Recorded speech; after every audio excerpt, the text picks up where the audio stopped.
back, ready to continue on for some more Pillars of Eternity with both of the expansions. Now, Eder just joined us. Let's put him at the top here. Hope you're not expecting much. He's not a very reassuring type. I feel like he's going to get really tanky at some point in time, though. 15 to 22 damage with this weapon. That's a good. Sabers are really good if I remember in this game. Now me, 23 to 33 with my crossbow, and then you with your magic. All right, I feel like we're getting somewhere. Where can we explore next? We went to the Black Hound. Did we already speak to Ophrys? I think we did. A mother's plea, yeah. So that's where we spoke to her. So we went here and we went here. I don't remember if there's anything down here that's just a road south. We have not gone to the smithy, or this house, or there. So let's go to the house here. Are we in fast mode? Yeah, we are. I'm going to save.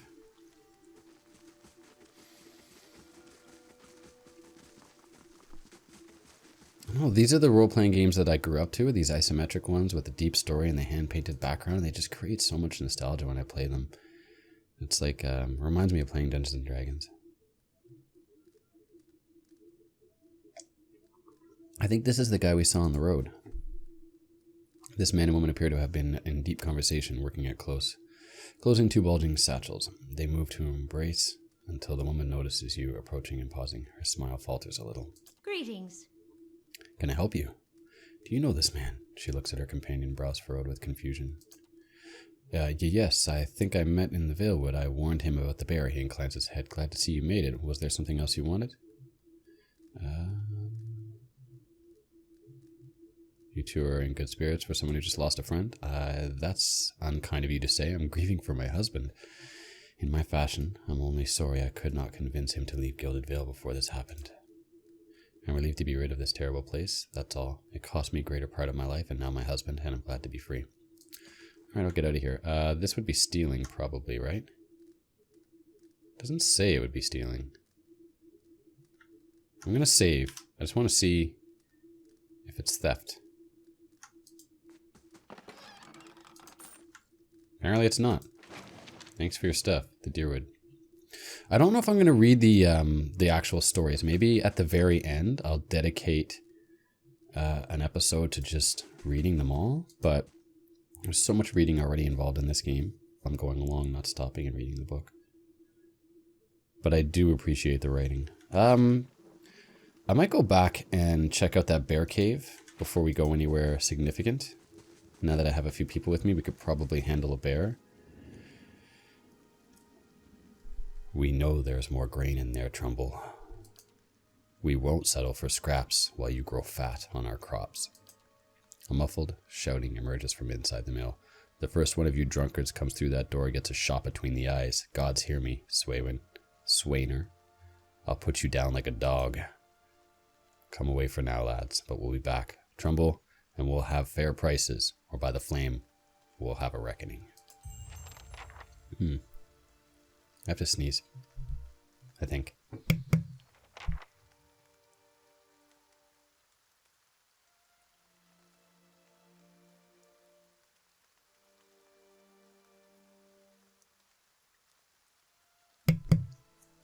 That felt fantastic.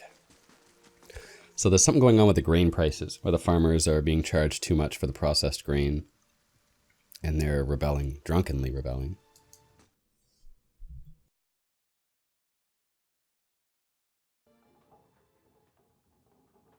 An elven man stands before you. His relatively stocky build suggests a life of labor. His face is pale and drawn. His eyes are wide. Behind him, a younger man and woman exchange worried glances. The miller raises a club at you. It shakes violently in his grip. Get back, if you value your life. Resolve 14. Put that down before you hurt yourself. Trumbull only raises the club higher. I mean it. I won't have Swainer and his lackeys threaten me in my own mill. Who's Swainer? My name is Goner. I've only just arrived in Gilded Vale. You picked a bad time to come visiting. Gilded Vale's had its its shine scraped off. Sorry. Just a big dung heap now, and Swainer thinks he's king of it. They're all of them mad. I'm gonna scratch my back. What's all this ruckus outside? Where to begin? Swainer's whipped them up into a froth. Going on about the grain stores, claims I've hidden away most of it. I got some experience for that. You'll notice in this game you get as much as, if not more, experience from encountering the story and furthering it along than you do in combat. And so there's nothing wrong with the fact that you'll be doing a lot of investigating and reading, and your character will develop pretty quick that way. All I do with the grain is sell it. I can't create it out of thin air, and I can't hand it out for free. I pay the farmers for the crops they bring, and I sell what comes out of the mill. Most of it goes to the Black Hound on the west side of town for ale, and Swainer and his lost. Sure don't mind that part. His lot. You take a look at the fields on the way into town. The crop's blighted, and most of what I'm getting from the farmers, Trumbull gestures to the sacks and containers. It's gone off, rotten through. Ew. I can't pay top prices for blighted wheat, and I've barely got enough good grain to go around. Swainer's howling after things he has no right to.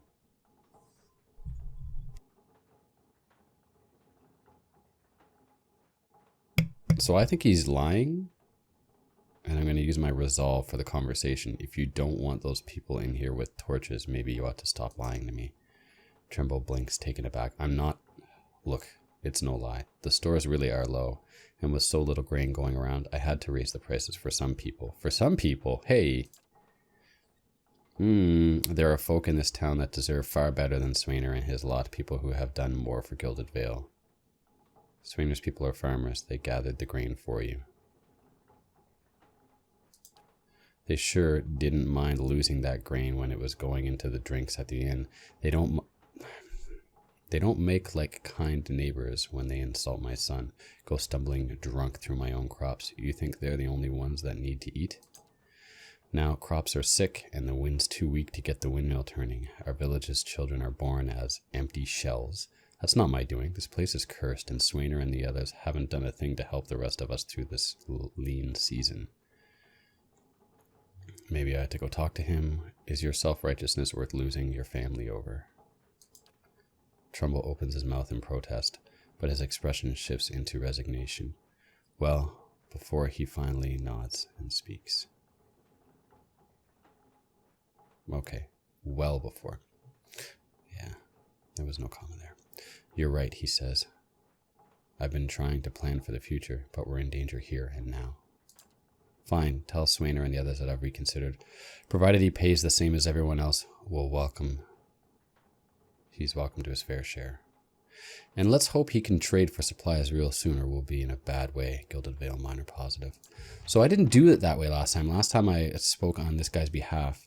And it's really interesting because it's not really like there's a good or a bad way. Okay, that's theming. The good or a bad way to take care of it. But I like the idea that this time I was more concerned with equal prices for everybody, regardless of the fact helping the town as much. That's kind of a narrow-minded way to think of it. Although I do understand that, like him saying, look, like there are people out there that have done more for this town and deserve more, so I want them to get a better deal. What's going on here? Can I steal? Oh, that's not stealing. It's booze. Beer gives you damage reduction for 5 minutes. That's cool. What does ale give you? Damage reduction for 1.5 minutes. 2.5 minutes, sorry. It's not bad. Take it. Take the booze. I didn't really use food much that last time, but I probably should. Oh, I was just here. That's right.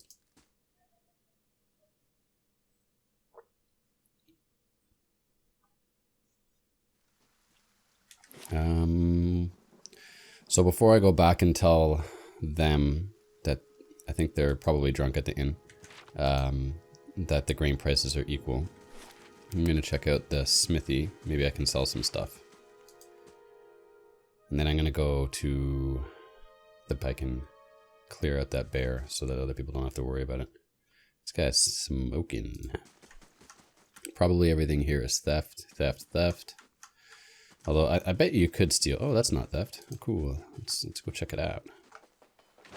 It is a book. That's why it's not theft.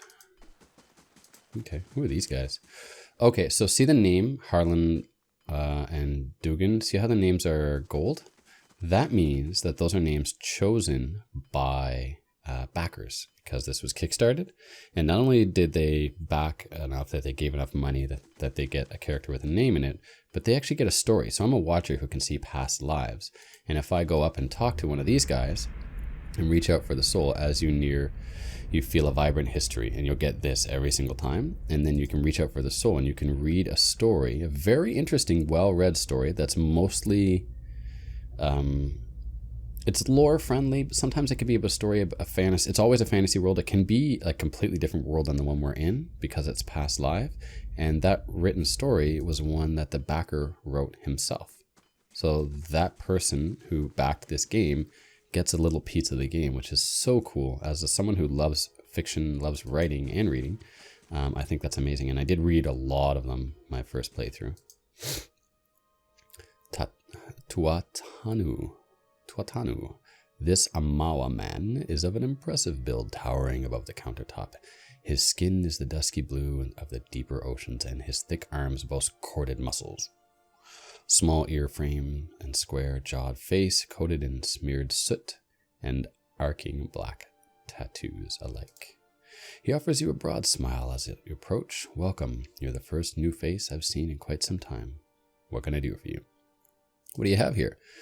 Well, you came to us at a strange time. I'm afraid the stock's not what it used to be, but we find weapons and armor to offer you, all forged right here at the Black Hammer. So what happened? We just don't have the supplies. Been expecting the next delivery for near on a week now, and haven't seen a sight of it. Excuse me. Have to expect they were hit by bandits. The road out east is crawling with them. Or my workers ran off with the wagon themselves, maybe, to make some coin. As if that lot would dare. So you don't think they did. He's right about the bandits. The dire situation in the village like this and the exodus to the cities has created far too many opportunities for unscrupulous sorts. If you happen to be headed that way, maybe you could keep an eye out for a supply wagon. Or my shipment at least. They'd be cut through the Black Meadow, I expect. Only good road for it. As it is, most of our weapons go to His Grace Lord Roderick. He glances at the guards. And that's as it should be, but it doesn't leave me much for outsiders. We just don't have the iron. I'll see them back and safe and sound. I'd appreciate you trying. Anyhow, you bring back the supplies at least, and I'll have much more to offer you. A discount to start, and if you find my workers, give them a good smack upside the head for me. I don't feel like I need to buy anything just yet, but let's see what he has, because I think I would like to see the discount. Oh, wow. I want a gun in the long run? 26 to 38 as opposed to, what do I have now? I have 23 to 31, and it's 28 to 41 with him. Wow, that's really good. That high end. But it's very slow. It says does it have a unique anything? Crits can inflict prone, so crits can knock them down too. Oh, that's nice. 4,000 though, like that's so much money. So how much money do I have? I have 2,000. And do I have a lot of stuff to sell? I really don't have that much. I should probably put that ring on somebody. It's good for AoE, so I should put it on the mage. Which I think I'll do that right now before I forget. So it adds like a, it's like intelligence. It adds a 10% area effect ability. All right, so that's good. We got time? Yeah, we got 6 minutes. Let's head out to that cave. Actually, let's go to the bar and what they've gotten. That I don't think I'm close enough to leveling, but that will get us some experience and further the story along a little bit. I think I've been everywhere else anyway. Is that the bar? No, the bar's down here. Speed up. It's in fast mode already. The AI thing is kind of interesting. I never really paid much attention to it. I micromanaged everything, so I'll have to take a look at it when I get into a big, important fight. Alright, so the drunks are down here. Here they are. Swainer. Let's see what he has to say. Hail, traveler. Don't know who you are and don't much care. Keep walking. We're not here to chat with foreigners. Okay, so racist. Aloth narrows his eyes. Careful. Looks like they're cut from the same cloth as those rowdies who attacked me. He wrinkled his nose. Smells like it too. What if I told you that Trumbull's changed his mind about his grain prices? I saw you outside in the mill. What's that? What was that about? Well, someone fancies himself a meddler, eh? What's that about? It's about Trumbull thinking he's king of the town on account of he's got the mill in his name. It's about him barely giving us anything for the wheat we bring, and then cutting our purses when we need to buy grain. It's about farmers going hungry while some bastard gets rich off of the crops. That's what it's fucking about. Now shove off. Really? So what are you doing in here then? No, I don't want to start a fight. The dwarf looks up and blinks. What? Are you serious? I just told him that he was willing to lower his prices. He exchanged looks with his fellows, who grinned hesitantly. The old man's listened to reason? Yeah, lots of experience for me. About time I told him he'd come around, but damn if he didn't take his time about it. He sets a few copper on the table. Here, buy yourself a drink, now that we can afford it. Goes for you too, as well. Drinks on me. Moderate positive. Gain 10 copper. The last time when I came in here, I had to buy him drinks to get him to calm down, to leave the other guy alone. Because of what because I decided to go the other way about it. It's pretty interesting. How are we doing for experience anyway? Yes. That's not what I wanted to know. Oh, look at that. It's this button. C. Okay, we're not even close. That's fine. Hey! Rowdy adventurers. Alright, to the bear cave.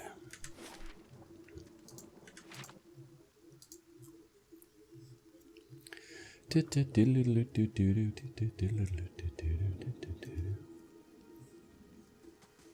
think the three of us can handle a bear, magician, a fighter. It was in the Valewood, right?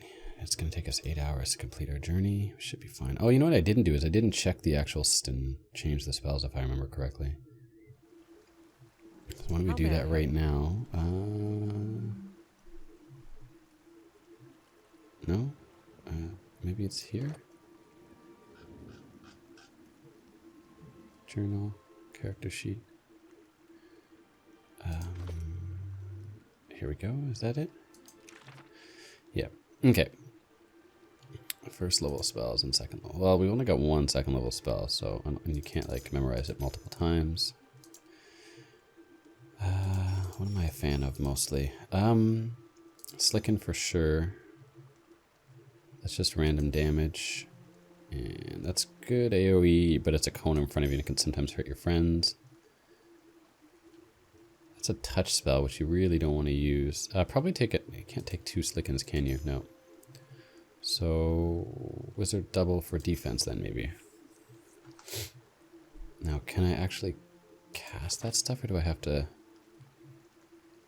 Okay, no, I didn't have to... Okay, cool, I don't have to rest. I'm thinking like old Dungeons and Dragons where you have to like... The way your spells work is you study your spell book, and then you rest on it, and then you wake up in the morning with the knowledge of those spells in your brain. And let's save, just in case I walk into something along the way.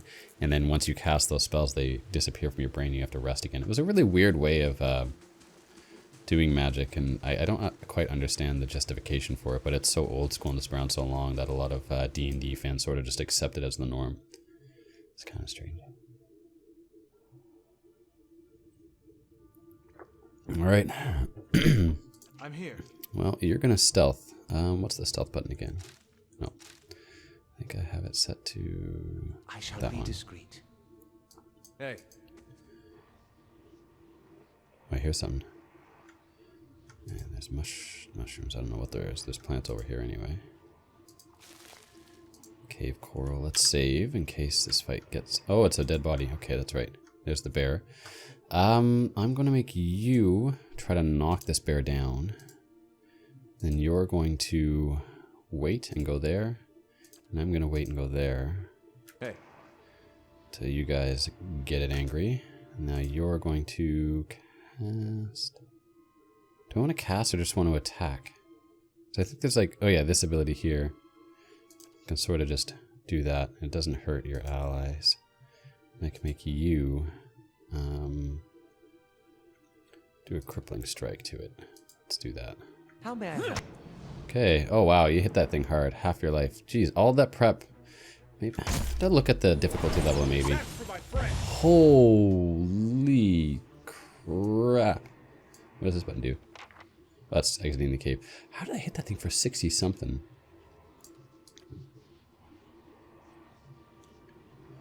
That thing was like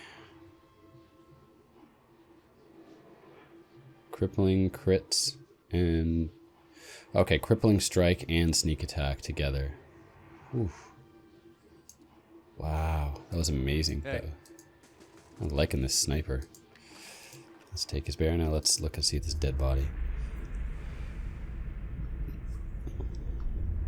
A lost spirit, a figure drifts suspended in the musty air of the cavern.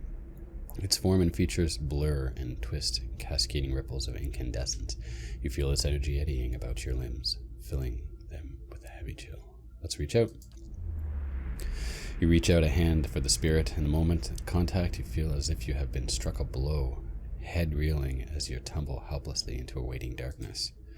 Light blooms at the edge of your vision. You feel the sun at your back and the weight of a bow in your hand. You know suddenly that you have come a long way from the vale, hunting deer. Now you are standing before a cavern, and the darkness extends far into its depths. Even so, your friend strides out before you, his red cloak flapping at his heels. You follow, heart hammering in your chest, as he leads you deeper into the cave. There is a roar like thunder echoing around you. Fear seizes you, casts you stumbling back against the exit towards a light and escape. You see a glint of steel, and there is a sudden terrible flash of agony behind your knee. You scream and stumble and fall. Your thoughts are chaos, lanced through with pain, but in a moment of terrifying clarity, you see your friend looking back from the mouth of the cavern, his dagger daubed in crimson to match his cloak. And then there is a great dark shape about you, and then there is more pain. The vision recedes, and you are thrown back into yourself with seemingly resentful force. The corpse lies at your feet, and the specter lingers. In the span of energy between you both, you feel a sense of questioning, of confusion, of anger. I met him on the road, your friend. A sudden lashing of anger emanates from the spirit. Rage and grief seems to pour from the gleaming figure like smoke. You're dead, spirit. There is nothing for you here. I'll find him and see that he answers for what he's done, benevolently. For a moment the spirit seems to burn bright, and your head fills with a sickly triumph. The spirit seems to weaken with the force of its own exaltation, growing fainter and fainter until you are alone once more. Alright. I'm gonna stealth. Keeping an eye. Because what if there's something in the cave? Let's see if he's got anything on him. Does he have anything on him? Hey. No. I thought... Okay, you can't click it. This has a great sword. Not that... Great sword's not that big of a deal for me because mice crawl through the sockets and over femurs. Because he's a tank. Okay, so I guess there's nothing to perceive. That's unfortunate. In this cave. I really thought there was. So maybe my perception's that just not high enough. There it is! Yeah. A scroll, more lockpicks and some monies. Nothing that great, but not that bad. Alright, we're gonna make this just a little longer because I want to go and confront the murderer of his friend. The guy who warned us about the cave. Basically, the guy who stabbed that guy, the body we found. The ghost we just talked to. The chick's husband, like... What if she's in danger, you know? So let's go back and take a look and see what's going on. Or maybe they plotted together.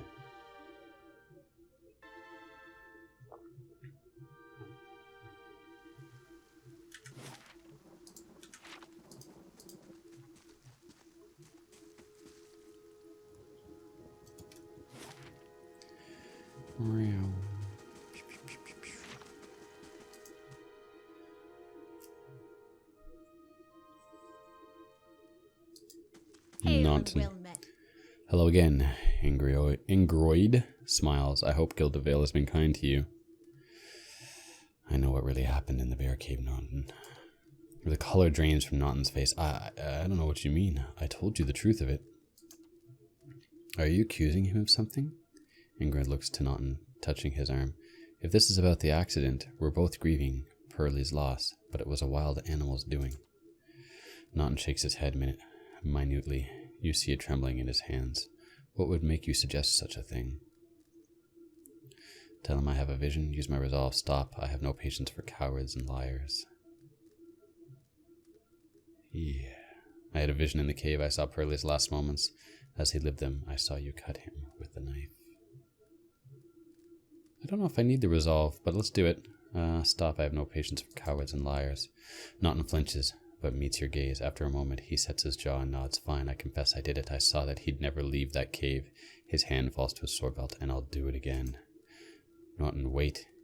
I don't know what you saw in that cave, but this isn't what you think. Pearlie, my husband, was as much a beast as that bear. I tried to leave the first time I suffered his temper. Oh, but he wouldn't have it. She looks away, expressed pain. Naughton, we met, and we knew we'd found something special, someone kind who cares for me. Please, all we want is to leave this place, to start somewhere else. She looks down at the satchels. We've some coins saved up. You could have it if you'd only let us go. Okay, so one, I don't think my character wants the money, but I don't feel like I should be judge and jury. But also, that being said, the leaders of this town do not seem to be the most just. So I don't know if I'd want to turn them into them. So it's up to me, I guess. We'll see if I believe him or not.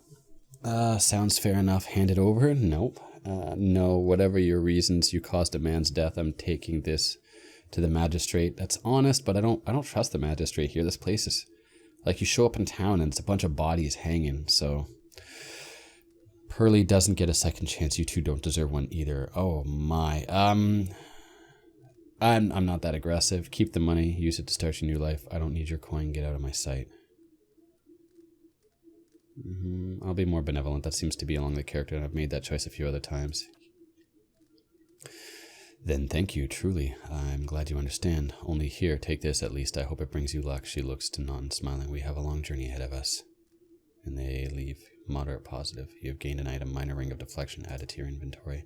I wish you well in your travels, stranger. We won't forget this. All right. What's my deflect rate now? It's 27 on this character. 51 on him, 19. So I think I tend to like want to gear out my player character, my main character, before anybody else when I play these kind of games. It's not always the smart way to go, especially if you're not playing like your main character isn't a tank. But it's just sort of the way I like to do things. Okay, I've already checked that stuff. Is there anything else in here, maybe? How about that? Ooh. How about that? Booze, gold rot chew, rope, and grappling hook. Oh, we could use that later. All right, guys, I'm going to end this video now, and we'll continue on in the next one.